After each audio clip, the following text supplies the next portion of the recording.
అమ్మ తెలంగాణ.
ఇట్లా పోదామా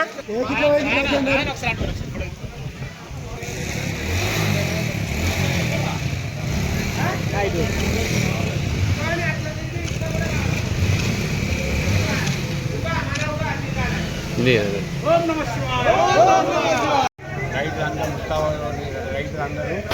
సామూహికంగా అందరూ వచ్చి శివుని జలాభిషేకం చేయడానికి చెరువులో స్నానం చేసి బిందెలో నీళ్ళు కొట్టి దేవాలయంలో శివునికి అభిషేకం చేస్తున్నారు.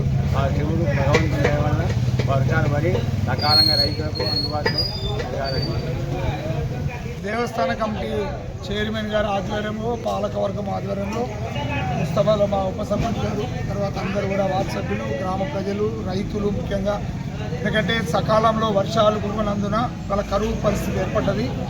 11 రాష్ట్రాల్లో ఎలినో ప్రభావంతో వర్షపాతం లోటు వర్షం ఉంది.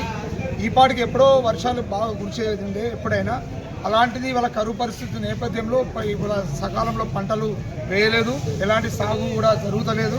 అందుకోసము ఇవాళ ముస్తాబాద్ ప్రజలందరూ అన్ని కుల సంఘాలు అందరూ కలిసి ఉన్న ముస్తాబాద్ పెద్ద చెరువు నుంచి నీళ్లు తీసుకొచ్చి మన శివాలయంలో శివునికి ఒక లింగం అవుతుందో ఆ లింగం మీద జలాభిషేకం చేయడం జరిగింది. మరి ముఖ్యంగా జలాభిషేకం వల్ల ఇవాళ శివుడు కరుణించి ఆ గంగను వదిలితే ఆ గంగ ద్వారా మనకు వర్షాలు వస్తే అప్పుడు రైతులు సుభిక్షంగా ఉంటే ఏ వ్యాపారమైనా ఏదైనా ఇవాళ వర్షాలతోనే ఆధారపడి ఉంటుంది. మన యొక్క జీవితం ఆధారం కూడా మొత్తం వర్షం మీదనే ఆధారము. వర్షాలు లేకపోతే కరువు వస్తే ఇవాళ మనం ఆర్థికంగా ఇబ్బందుల పాలవుతారు, అప్పుల పాలవుతారు, తిండి కూడా భోజనం కూడా దొరకదు. ఆ భోజనం పెట్టేది కూడా రైతే.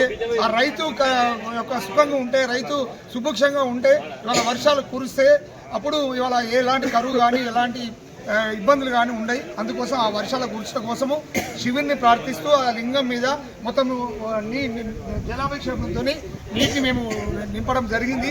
ఇవాళ మళ్ళీ ఇంకోటి కూడా రేపు వరదపాశం అనేది అదొకటి ఆనవాయితీ. మన పెద్దలు చెప్పినట్టు పెద్దలు చేసినారు.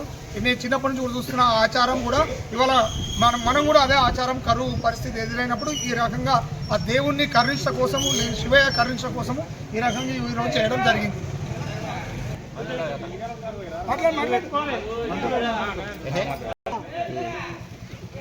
ఈరోజు దేశవ్యాప్తంగా ఏర్పడిన కరువుకి కాలం చెల్లాలి, వర్షాలు పడాలి అనే సంకల్పంతో ఆ పరమశివుణ్ణి ముస్తాబాద్ గ్రామంలో అందరం గ్రామ పంచాయతీ, పాలకవర్గం మరియు ఆలయ కమిటీ మరియు రైతులు, పట్టణ ప్రజలందరం కలిసి వేడుకుంటూ ఈరోజు జలాభిషేకం చేయడం జరిగింది. అలాగే కప్పతల్లి కూడా ఆడడం జరుగుతుంది. ఆ పరమశివుడు మా కోరికను మన్నించి ఆ గంగను పంపించి రైతులకు మేలు చేస్తాడని చెప్పి మనస్ఫూర్తిగా నమ్ముతున్నాం. ఈ కార్యక్రమానికి హాజరైన రైతులకు, పట్టణ ప్రజలకు, ఈ కార్యక్రమాన్ని ఇంత విజయవంతంగా చేసిన మా పురోహితులకు, మా పంతులు గారులకు ప్రత్యేక ధన్యవాదాలు.